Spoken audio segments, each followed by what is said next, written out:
Hi, Andrew here, and today I'm wondering, what's your jam?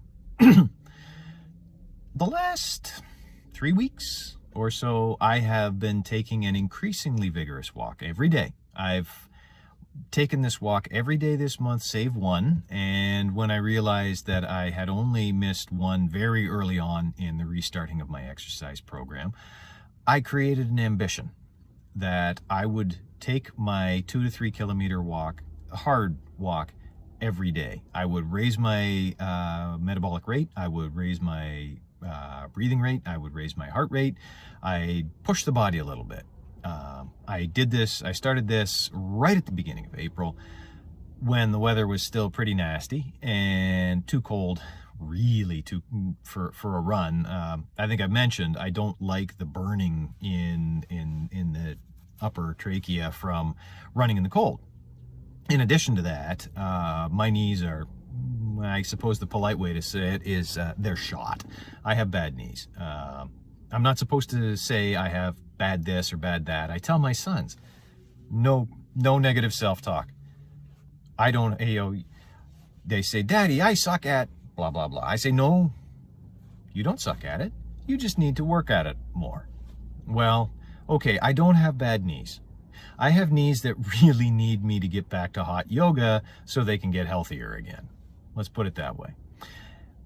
Which, in short, means I have to wear braces when I run. Partly for the support, partly for the insulation. And I had misplaced one of my braces. Well, I did eventually find it, and I'm hatching a plan. When am I going to start running again? Because I have taken these brisk walks every day this month, save one. And I have over 2 solid weeks in. And when I hit the 2-week point, I said, okay, you've now started to genuinely redevelop the habit of exercise. So what are you going to add? And that was when my back went a little wonky. I have an improving resilient back, let me put it that way. And my improving resilient back, right between my shoulder blades, was aching. And I realized I haven't been doing my back maintenance yoga. And that maybe not doing my back maintenance yoga draws a straight line to your back hurts. Well, that first night, I treated it with some heat, and I did a very, very gentle bit of stretching and strengthening. And the next day, a little bit more, and the next day, a little bit more. And as I did it, the pain went away, and I've started to improve my back again. Okay, Andrew, you're talking about aerobic exercise, walking, running. You're talking about yoga. What does this have to do with my jam? Well, somewhere along the way, I'm sure I've mentioned that I'm a bit of a headbanger. And when I say I'm a headbanger, a lot of the music I listen to makes Metallica look like elevator mood music. Hard stuff, deathcore, death metal, etc. A lot of the music I listen to is nothing like that. We'll get to it. Today, on my walk, I was given the Warriors of the North, an Amon Amarth, Swedish death metal band, tune. And it was perfect. The tempo of the music landed perfectly for me to just slightly push the pace of my walk and get a really good 4.5, 5, whatever minutes the length of the song is. That was followed by a Shadows Fall song. Shadows Fall is a deathcore band from Massachusetts, I think. And I tried to push the pace of my walk to meet the tempo of their music. And I couldn't do it. It was just a touch too fast. I tried shortening my stride length so that I could increase the frequency of my steps. Couldn't do it. Could not make it work. So I accepted that I was going to be slightly off pace, and I continued going.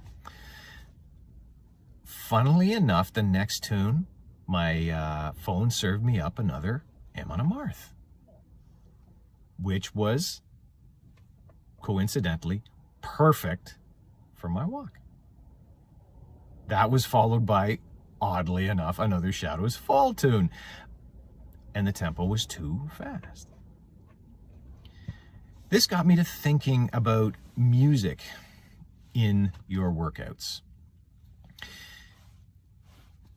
I have started compiling a list of tunes that work beautifully for my walks. And those two that I got today, Lions of the North and The Sound of Eight Hooves, I believe it was, were perfect. Got to remember those for my walks. When I start running, I'll try those Shadows Fall tunes because the pace is a little bit higher and maybe it'll drop in nicely for my my running pace. But it need not be that. Last month, I was on one of my walks and one of the Brandenburg concertos, my phone served me up Bach. And the pace, I was ready to skip track. Nope, I kept it. The pace, the tempo was perfect. Your jam for exercise is what suits what you're doing. Let's circle back to yoga. One of the great teachers and inspirations I had in yoga is Asia Nelson. And I did a 90-minute flow yoga with her for several years. And over the course of those several years, I learned so much about how the body works. I learned so much about yoga.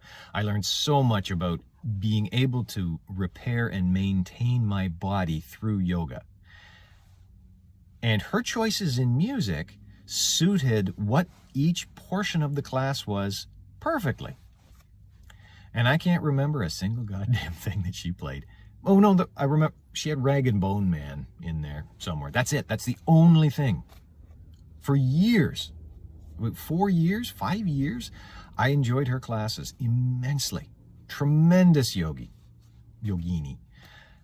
I can't remember the music she used, but it was perfect for what she did. And so at some point, after I've got my playlist for walking, playlist for running, I have playlists for my kayaking, I'm going to have to put one together for my yoga, because your jam really, really helps with your workouts. So let's ask it again. What's your jam? And how can you use it to improve your workouts? Think a little bit on that. In the meantime, like, subscribe, do all those good things, and I'll see you soon. Or rather, you'll see me soon.